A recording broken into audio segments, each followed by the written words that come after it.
안녕하세요. 저는 올해 30대 중반이 된 여자입니다. 제 인생에서 제일 잘한 일이 바로 지금의 남편과 결혼한 일이라고 당당하게 말하는데 그 이유가 바로 시부모님 때문이에요. 아마 시부모님이 아니었다면 저는 평생을 외롭고 쓸쓸하게 보냈을 겁니다. 다들 시댁살이라고 하면 시부모님과의 갈등을 많이 생각하실 텐데 저는 오늘 행복한 시댁살이 이야기를 하려고 해요. 저는 어렸을 때부터 아주 평범한 집안에서 자랐어요. 경제적으로 그렇게 풍요롭지도 않았고, 외동딸이지만 부모님의 사랑도 많이 받고 살지 않았습니다. 얼굴도 평범하게 생겼고, 공부도 평범하게 해서 어딜 가나 항상 중간만 했죠. 평생 튀지 않게 혼자서 열심히 살았던 겁니다. 고등학교를 졸업하고 집안이 잘 살지 않으니까 대학은 사치였고 바로 일자리를 구해야 했죠. 저는 많은 건 안 바랬고 월급만 제때제때 주는 일을 하고 싶었는데 제가 공부를 잘했던 것도 아니고 집안이 좋은 것도 아니니 생각 외로 별로 좋지 않은 직장에 취업하게 되더군요. 그래도 직장이 생기고 드디어 나 혼자 돈을 벌어서 독립할 수 있다는 생각에 정말 악착같이 일을 했습니다. 그렇게 평범한 인생을 살아가고 있을 어느 날 저희 집안에 아주 큰 사건이 생기고 말았어요. 바로 뺑소니 사건입니다. 저희 집에서 아빠와 저만 일을 하고 있었고 엄마는 집에서 집안일을 하고 있었어요. 그날도 여느 날과 다름없이 시장에 반찬거리를 사러 나갔다가 횡단보도를 건너는데 한 차가 신호를 무시하고 달렸고 횡단보도를 건너는 저희 엄마를 치고 말았습니다. 그런데 더 심각한 건 그 사고로 저희 엄마는 두 다리를 잃게 되었어요. 사고는 뉴스에 나올 만큼 큰 사고였는데 더 놀라운 건 그 사람은 사람을 치고도 차를 끌고 도망갔죠. 알고 보니 술을 5병이나 마신 음주운전자였고 자기가 사람을 쳤는지도 모르는 아주 나쁜 사람이더라고요. 저는 그날 일을 하고 있었는데 갑자기 모르는 번호로 전화가 와서 업무 중에는 전화를 받을 수 없으니 거절했어요. 그런데 그 뒤로 20통이나 더 왔습니다. 그래서 점심시간에 그 번호 다시 전화를 걸어보니 김순자 씨 자녀분 되시죠? 왜 이렇게 전화를 안 받으세요? 지금 김순자 씨 크게 다치셨으니 얼른 병원으로 오세요. 라고 하는 겁니다. 저는 그 말을 듣고 갑자기 머리가 새하얘지면서 아무 생각도 나지 않았고 심장이 엄청 빠르게 뛰더라고요. 오늘 아침까지만 해도 멀쩡히 나랑 인사를 나누던 엄마가 도대체 무슨 큰일이 생겼길래 병원에서 이렇게 급하게 전화가 오는 건지 저는 당장 반차를 내고 급하게 병원으로 달려갔습니다. 병원 가는 내내 엄마를 잃을까 두려운 마음에 눈물이 주룩주룩 흘렀고 너무 무서워서 아빠한테 전화를 해봤지만 아빠는 전화를 받지 않더라고요. 눈에 초점이 없는 채로 병원으로 가서 저희 엄마 이름을 말하니까 지금 수술 중이라고 했습니다. 안내받은 수술실 앞으로 가니 아빠가 고개를 떨군 채 초점 없는 눈으로 앉아 계시더라고요. 그러면서 어떻게 된 일인지 저에게 말씀을 해주셨습니다. 저는 너무 화가 나고 억울해서 눈물만 엄청 흘렸죠. 그런 금수만도 못한 자식한테 엄마가 사고를 당했다는 게 너무 화가 나고 원망스러웠어요. 저희 엄마는 세상에서 가장 착하고 선한 사람인데 하늘도 무심하십니다. 저와 아빠는 서로 각자의 생각에 잠긴 채 수술이 끝나기를 기다렸어요. 그렇게 몇 시간이 걸린 대수술이 끝나고 엄마는 중환자실로 갔습니다. 저와 아빠는 수술이 끝난 엄마 옆으로 갔는데 아침까지 있던 엄마의 다리가 없었습니다. 한 다리가 아닌 두 다리 모두요. 의사 선생님께서는 이게 최선이라고 했고 더 이상의 방법은 없다고 했습니다. 엄마는 하루아침에 두 다리를 잃은 장애인이 된 겁니다. 아빠는 엄마를 보자마자 병실을 뛰쳐나갔고 저는 다리가 없는 엄마를 보니까 그 뺑소니범에게 화가 머리끝까지 나서 도저히 용서할 수 없겠더라고요. 병실을 나간 아빠는 다시 돌아오시지 않으셨고 저는 회사를 나가지 않고 옆에서 엄마를 간호했습니다. 그 며칠 동안 뺑소니범은 저희에게 사과 한마디 없었는데 경찰에게 들어보니 그 사람이 음주를 많이 해서 기억이 안 난다고만 반복했고 결국 징역 5년밖에 선고를 받지 못했다고 하더라고요. 한 사람의 인생을 이렇게 짓밟은 사람이 어떻게 5년만 살다가 나오나요? 평소에 산책도 자주 하고 걸어 다니는 걸 좋아하는 저희 엄마는 걷는 행복을 평생 누리지 못하게 되었는데 말이죠. 저는 그 뺑소니범이 감옥에 들어갈 때까지 얼굴 한번 보지 못했습니다. 그동안 저희 엄마도 깨어나고 재활치료도 받았어요. 엄마는 일어나자마자 두 다리가 없는 자신을 보고 눈물을 하루 종일 흘리셨고 저는 그런 엄마 옆에서 평생 도와주겠다고 결심했어요. 그런데 그동안 아빠는 단 한 번도 엄마와 저 옆에 나타나지 않았습니다. 전화와 문자를 해도 답장이 없었고 제가 집으로 가니 아빠는 술만 먹고 계시더라고요. 아마 엄마가 그렇게 된 게 아직은 받아들이기 힘드신 것 같았습니다. 그리고 엄마는 재활치료도 열심히 받았고 휠체어를 이제 잘 사용할 수 있게 되어서 퇴원을 하고 집으로 돌아왔어요. 저희 집은 엘리베이터가 없고 계단밖에 없어서 엄마를 데리고 올라가기 너무 힘들었지만 그래도 몇 달 만에 집에 가는 엄마가 행복해 보여서 저는 꾹 참고 엄마를 업고 집으로 데려갔죠. 저는 이제 그날부터 다시 예전처럼 평범한 가족이 될 줄 알았습니다. 그런데 이건 제 착각이었나 봐요. 그날부터 저희 아빠의 가정폭력이 시작되었거든요. 아빠는 술만 먹으면 괴물로 돌변하셨습니다. 그런데 아빠는 술을 먹지 않으실 때에는 평범한 남편이었어요. 시간이 지날수록 아빠의 알코올 중독 증세는 더 심해졌고 술이 없으면 일상생활이 불가능할 정도였습니다. 그래서 직장에서도 쫓겨나고 하루 종일 집에 박혀서 술만 먹었죠. 엄마는 도저히 참을 수 없어서 아빠와 이혼을 했고 저와 둘이서 살게 되었어요. 저는 그때 깨달았습니다. 평생 결혼도 할 수 없을 것이고 엄마 뒷바라지만 하고 살아야 되겠다고요. 제가 결혼을 하고 가정을 꾸리면 혼자서 외롭게 지낼 엄마가 걱정되었고 평생 동안 불행 속에 사셨던 저희 엄마가 너무 불쌍했습니다. 그래서 엄마를 위해 돈을 벌고 그 돈을 엄마를 위해서만 썼어요. 그런데 그때 한 남자가 나타났습니다. 얼굴도 괜찮고 능력도 성격도 괜찮은 남자였죠.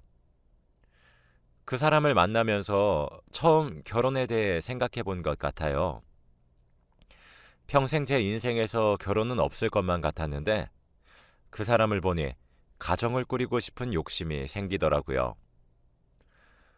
엄마한테 몹쓸 짓인 건 알지만 나름대로 저도 지쳐 있었고 조금은 행복을 누리고 싶기도 했습니다. 착한 엄마는 혼자가 되는 게 두렵긴 하지만 딸이 행복하면 좋겠다며 자기 눈치 보지 말고 결혼을 하라고 했어요. 그 남자는 저희 엄마가 두 다리가 없어도 괜찮다고 한 아주 다정한 남자였습니다. 그런데 문제는 그 남자 집안의 부모님이었죠. 처음에는 좋게 말하시면서 결혼을 하지 않아주면 좋겠다고 말씀하셨고, 그 남자는 부모님의 반대를 무릅쓰고 결혼을 진행하자고 하더라고요. 저희가 뜻을 굽힐 생각이 없으니 저에게 찾아오셔서 돈다발을 주시며 우리 아이 인생 망칠 생각하지 말고 제발 결혼 포기해 주세요. 라고 부탁하셨습니다. 저는 이 상황이 도저히 납득이 되지 않았고 이유를 물어도 대답이 없으시더라고요. 단지 제가 며느리감으로 마음에 들지 않아서 그렇게 말하시는 건가 싶어 제가 열심히 하면 좋게 보실 줄 알았어요. 그래서 마지막 기회라고 생각하고 그 남자의 집에 놀러 갔습니다. 그런데 식탁에 앉아 계시던 그 남자의 부모님은 제 얼굴을 보시자마자 화를 불같이 내시면서 그 남자에게 아들, 다른 여자라면서 쟤랑 헤어지고 다른 여자 만나서 오늘 소개시켜준다고 했잖니? 라고 하시더라고요. 그 사람은 부모님께서 저와 같이 밥을 먹자고 하면 반대하실 걸 아니까 일부러 다른 여자를 소개시켜준다고 하고 자리를 만든 모양이에요. 저는 그 사람 부모님의 팔목을 잡고 어머니, 제가 잘할게요. 딱 한 번만 기회를 주세요. 네? 라고 했습니다. 뭐? 어머니? 어디서 내가 네 어머니야? 라고 하시면서 식탁에 있는 반찬들을 제 얼굴에 다 던지셨고 그러면서 하는 말이 더 슬펐어요. 들어보니까 아빠는 술주정뱅이에 엄마는 두 다리 없는 장애인에 평생 가정교육은 받아보지도 못했을 텐데 어떻게 내가 그쪽을 며느리로 삼나? 내가 죽는 일이 있더라도 절대 그럴 일은 없을 거네. 그럼 못 배운 집안에서 자란 사람이 감히 주제도 모르고 우리 귀한 아들을 넘봐? 우리 아들의 아내가 되는 건 절대 안 되네. 당장 이 집에서 나가.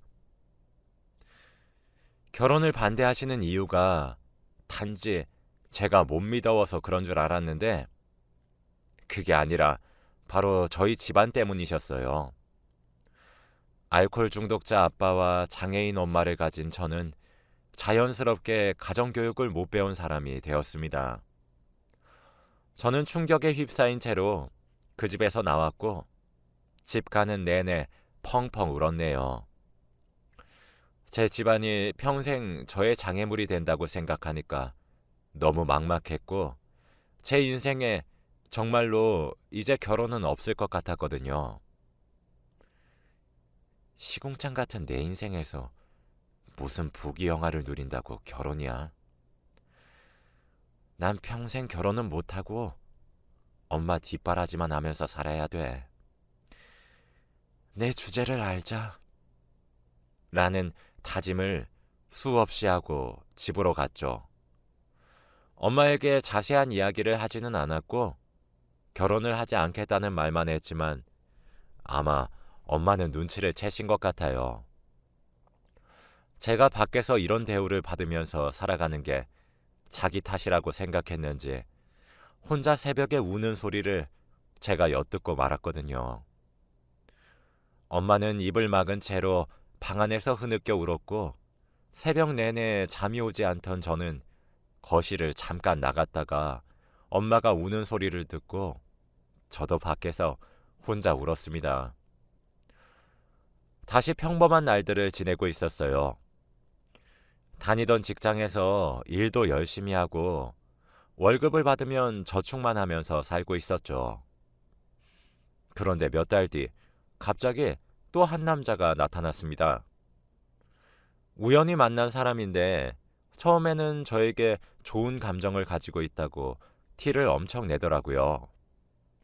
하지만 저는 과거의 아픈 추억도 있고 분명 그 사람의 부모님도 저에 대해 알게 되면 그런 상처를 주실 게 뻔하기에 저는 그 사람이 한 발짝 다가오면 저는 두 발짝 멀어지는 관계를 유지하고 있었죠. 제가 이렇게 거절을 하는데도 불구하고 그 사람은 물러설 생각이 없어 보이는 겁니다. 제발 딱 한 번만 만나달라고 애걸복걸했고 저도 저에게 잘해주는 그 사람에게 끌려 딱 연애만 하자는 생각으로 만났어요. 그렇게 한 3년을 만났던 것 같습니다. 저는 시간이 지날수록 그 사람이 좋은 사람인 것을 느꼈고 결혼을 하고 싶었지만 제 주제에 무슨 결혼이냐고 스스로 채찍질하면서 마음을 억누르고 있었죠.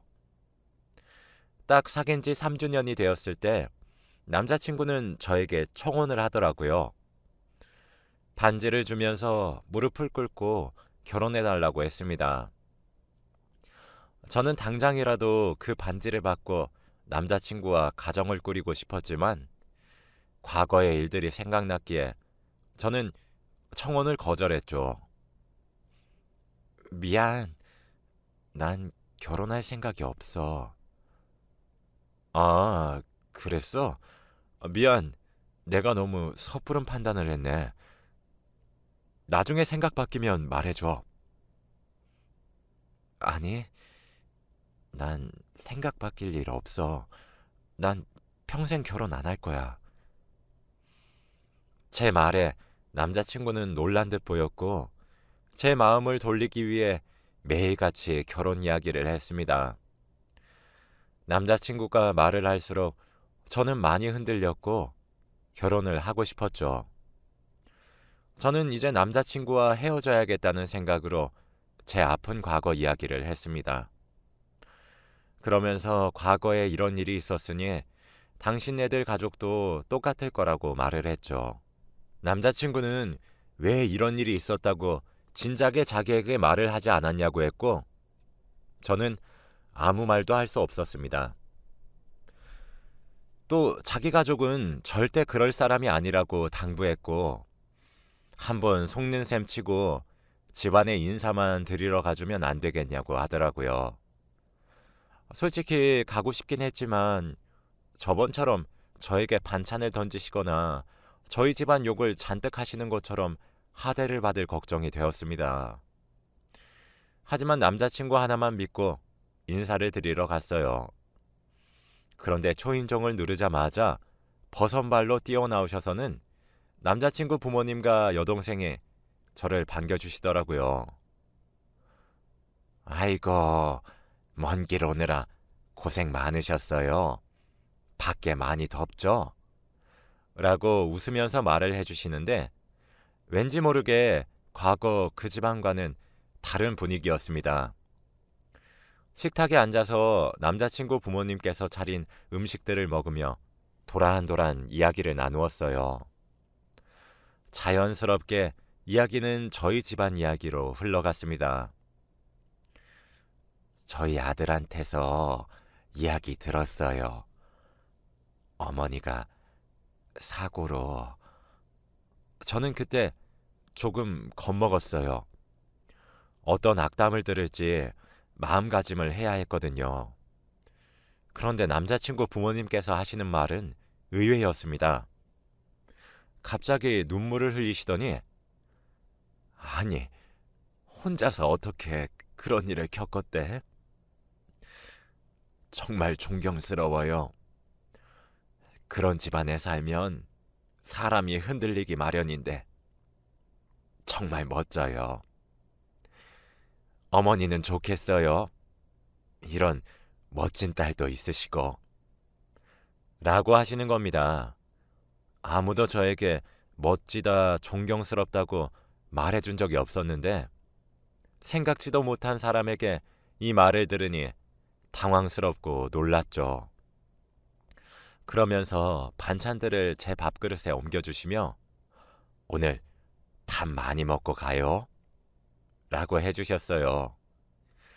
저는 그분들의 말과 행동을 보고 눈에 눈물이 갑자기 맺혔고 밥을 먹으면서 저도 모르게 뚝뚝 눈물이 흘렀습니다. 제가 갑자기 우니까 다들 당황스러우셨는지 왜, 왜요? 밥이 입에 맞지 않으셨어요? 라고 하셨고 저는 아니에요. 너무 맛있어요. 감사합니다. 정말. 이라고 했어요. 그렇게 행복한 식사 자리가 되었고 저는 이런 집안이면 남자친구와 당장이라도 결혼하고 싶었습니다.